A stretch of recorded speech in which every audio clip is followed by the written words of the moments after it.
পরে পারছি কলাই দেন কি পরিমাণ বড় দাম ওই পাশে ভালো লাগে আইলি ভালো লাগে ভাই তো মারতেন যাই এখন গাড়ি বেড়া দিয়ে যাই মারতেন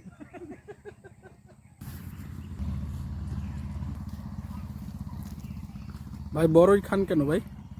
খাইতেছেন কেন ভাই ফ্রি পাইছে যত খাই দাম নাই